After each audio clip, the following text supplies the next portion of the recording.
I've never done any kind of a show or a podcast or a live stream or a talk that only focused on the State of the Union address. Because usually what are they like? It's like, standing up and down and this and that, and some sit, some stand. They just talk about their accomplishments, blah, blah, blah. This one, I promise you, was different if you didn't catch it. Very different and totally worth just focusing on. And yes, we'll get the Democrats' reaction too. That was a clown show is what they put on, I guess, down the street, I guess. But what happened in the chamber, what happened in the actual Capitol, the reaction from the Democrats tells us everything we need to know. It was even more about this. The speech was good. I thought it was very good. To me, what was revealing was the Democrats' reaction or lack of reaction. That told us everything. And you know what else? It's also everything the Republicans need. If they're smart, and God knows we know they aren't, President Trump gave them everything they need to win the midterms. Will they use it? Will they turn that into a campaign ad? I don't know. He may have to force them to. He may actually have to. I don't know. We'll see. We'll get to all that stuff. Thanks for finding me. I appreciate you. Welcome to Wednesday, midweek, wherever you are. Live stream on X and YouTube and Facebook and the audio podcast posted later. Let's get right to it. The very first thing, and this is long, so I'm going to jump around to the end. This is what I'm talking about, where the Democrats showed exactly what they are. And the GOP, the Republican team over there, they were handed on a silver platter by the president everything they need in every state, in every county, in every race across the country to win the midterms. Will they use it effectively? I have my doubts. I don't think they're smart enough. I don't think they're tough enough unless President Trump steps in and he says, I just outlined everything you need to show the rest of the country what these people are all about. Everything you need. Use it. Will they? I don't know. But here it was. He literally set them up into a trap, and they said, you stand for America, literally, or don't. It's your choice. Do it right now. What do you think they did? They sure didn't stand. Here was the entire thing, and then I'll jump to the end. Things about the State of the Union is how it gives Americans the chance to see clearly what their representatives really believe. So tonight I'm inviting every legislator to join with my administration in reaffirming a fundamental principle. If you agree with this statement, then stand up and show your support. The first duty of the American government is to protect American citizens, not illegal aliens.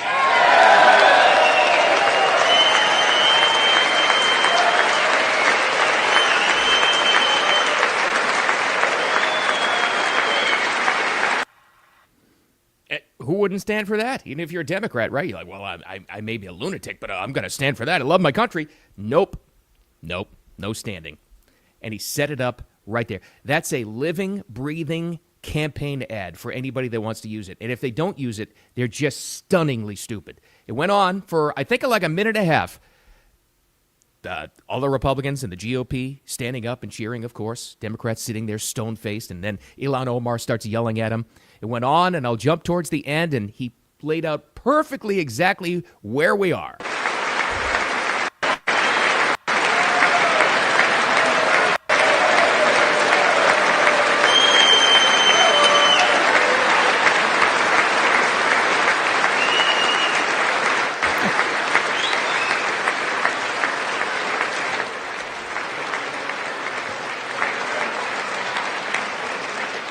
Still going. Isn't that a shame? You should be ashamed of yourself not standing up. You should be ashamed of yourself. Now, that was a piece of exactly what he did, too. He looked at them right in the eye, and he said, you should be ashamed of yourself. Now, he pointed this out. This was before he even pointed out that all the problems in the country are directly related to their horrific policies. And when he did that, he looked exactly at all the leading Democrat lawmakers, and he said, literally, pointed at them and said, you did this. It's all right there. All anybody running for office in the midterms coming up very, very soon has to do is play an edited version of that clip where he says, if you stand for America over illegal aliens, if you think that's the priority job of the government, stand up. And then just show all the Democrats sitting there stone-faced. One of them was asleep. The other ones just started shouting. Ilhan Omar started shouting, and Rashida Tlaib just started shouting at him. And then at the end of the campaign ad, you can have him saying, you should be ashamed of yourselves. That's all you have to show the country. That's all you have to do. And I got to tell you, and this is what's really sad, I don't think there's enough Republicans who are smart enough to use that as a campaign ad. He may have to force him to do it. I don't know. There's another long one, but again, worth it. He pointed out directly, and this is exactly what was needed. Oh, he was just so nasty and divisive. I've heard that all day today already. Already this morning. Just so nasty and divisive. No, this is what was needed to point out exactly every problem that we've had that they're trying to fix, who's responsible for it. And he literally pointed at who's responsible for it and said, you did this. You know what? And I loved it. Decades before I came along, we had the exact opposite. From trade to health care, from energy to immigration, everything was stolen and rigged in order to drain the wealth out of the productive, hardworking people who make our country great, who make our country run. Under Biden and his corrupt partners in Congress and beyond, it reached a breaking point with the Green New Scam, open borders for everyone. They poured in by the millions and millions from prisons, from mental institutions. They were murderers, 11,000.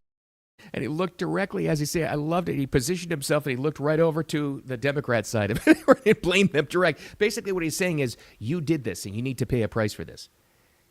Needed or not? Oh, I think it was needed. But that wasn't the only thing they didn't stand for, standing up for Americans over illegal aliens. That wasn't the only thing. They also wouldn't even stand for the parents of Irina Zarutska. Remember her? A poor girl that was murdered in cold blood on that train in Charlotte. Remember her? Well, her parents were there, because they always have invited guests and all these. They wouldn't even stand for that. Police slashed a knife through her neck and body. No one will ever forget there were people on that train. No one will ever forget the expression of terror on Irina's face as she looked up at her attacker in the last seconds of her life. She died instantly. She had escaped a brutal war only to be slain by a hardened criminal, set free to kill in America, came in through open borders. Mrs. Zarutska, tonight I promise you we will ensure justice for your magnificent daughter, Irina. Now, you'd think with that horrific story, can you just imagine, and I can't, being a parent and having to go through that and it's still fresh off the pain, being told that there will be justice for your daughter. You would think even that should get you to stand off your seat, right? Right? Nope. They wouldn't even stand for that. And it's a common thing. It's like, when they're talking about policies, they're bragging about the administration, the opposition party usually sits. This is different. This is a set of parents whose daughter was murdered on a train because of someone that shouldn't have, a lunatic that shouldn't have even been in the country. Could they stand for that? No. Which is why, and I think this is the other campaign ad the Republicans should use, which is why, this is my favorite part of the entire speech last night, President Trump said, you're sick. You can't even stand. Nobody stands up. These people are crazy, I'm telling you. They're crazy.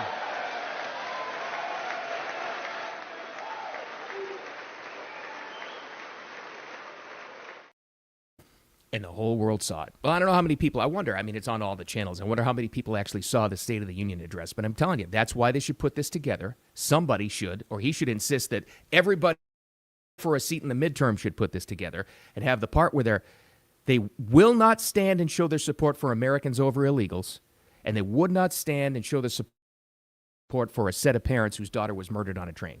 Show it. Just show the country exactly what they are, because it was all laid out before you. It was like a pre-production meeting for an incredible campaign ad. And I'll say it again. Are they smart enough to use it? Probably not. We'll see, unless he forces them to. There are, of course, the lighthearted moments. U.S. hockey team was there. That was with us tonight is a group of winners who just made the entire nation proud. The men's gold medal Olympic hockey team. Come on in.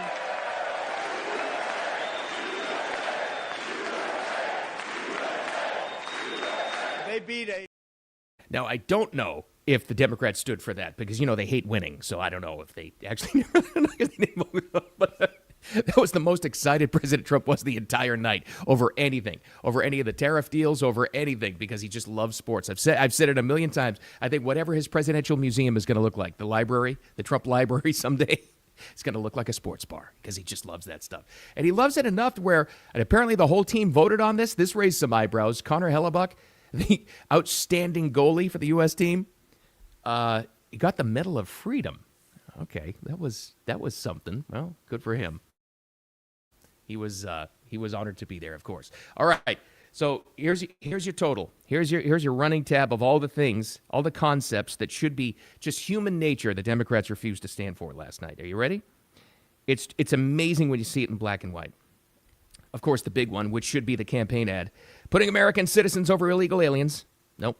Voter ID laws. Oh, yeah, that's right. They wouldn't stand for that with the SAVE Act. The murder rate at the lowest since 1900, the year 1900. Wouldn't stand for that. Which was fact-checked by NBC and CBS, by the way, and it turned out to be true. They both stated that. Keeping violent criminals locked up, protecting parental rights, and stopping fraud. They wouldn't stand for all that. You know exactly who they are. You know exactly where we stand. And usually it was always a muddy thing coming out of the State of the Union address. You're like, it was just, what was it? It was just a bunch of bragging about the administration. No. This was a president putting the direct blame, literally pointing a finger at the people who caused all of these policy problems. That's what we needed last night. That's why it was great. In the meantime, let's check on the other team down the street. I don't know where they held this thing, but it was what was it called? It was an event. I don't even know what it was called. It was the event of the Democrats that refused to go to the State of the Union. What do you think this event was like? Was it stately? Was it well produced? No, it was an absolute circus clown show. I'm a mother. I am a physician, and I have a flag. And I am the proud representative for Oregon's 3rd Congressional District. Yes, thank you. Thank you. And tonight, I defy Trump and his authoritarian project by standing in joyful, radical, peaceful resistance with the Portland Frog Brigade. That's right. If you're a visual follower, those are frogs. I don't know what they represented. I stand in peaceful defiance of Trump. What are you standing against exactly, you absolute lunatic who represents whatever district in Oregon? Good job, Oregon. You've done it again. Safer streets, less crime, standing up for Americans. This is, again, a perfect example of where they are. But that wasn't even the highlight. I think this guy was their highlight of the event last night. I'm fresh out of an ICE prison in Minneapolis. I've been arrested 3 times by ICE over absurdity, over us being ourselves, over me singing songs like, "Hey, Mr. Tangerine Man, get rid of Brown." That's the jackass in a giraffe suit. One of the harassers. You know, this is where they are. They've gone completely. They have no policies that work. Everybody with half a brain cell understands that now. So they've just gone off the deep end. It's not even funny. Usually when there's any kind of a resistance or somebody make a point, it would be funny. They're not even funny. Have you noticed that? They're not creative. They're not good. It's just stupid. And that's where they are. Everything you saw last night, even if you didn't watch it, but you get in the clips today, told you exactly where we are, exactly what they stand for, or ironically won't stand for, and where we need to go. And I'm telling you, if there is zero excuse, SAVE Act or not, for Republicans to lose these midterms coming up here. If they don't use exactly what he set them up beautifully to say, do you stand for Americans over illegals? And they wouldn't stand. They literally would not stand. If there's any Republican swamp monster that doesn't use that in the campaign ad, it is too stupid or too gutless to do that, they deserve to lose. That's where we are. Because it's you have the winning game plan, you've got the blueprint for success, and if you don't use it now after last night, that's on them. That's on them. But maybe the president will force him to use it. I don't know. Anyway, that was the State of the Union. That's all I'm talking about because I'm going to digest that for a little while. All right. Hopefully less politics tomorrow. We'll find out. I don't know. Maybe more fun stuff. Let's see. But I thought that was too important not to talk about. In the meantime, thanks for finding me on the live stream. X, YouTube, Facebook. Audio podcast replay is about to be posted. It always is as soon as I get off the live stream. So thanks for hanging out with me. Make it a wicked awesome Wednesday. I'll talk to you tomorrow.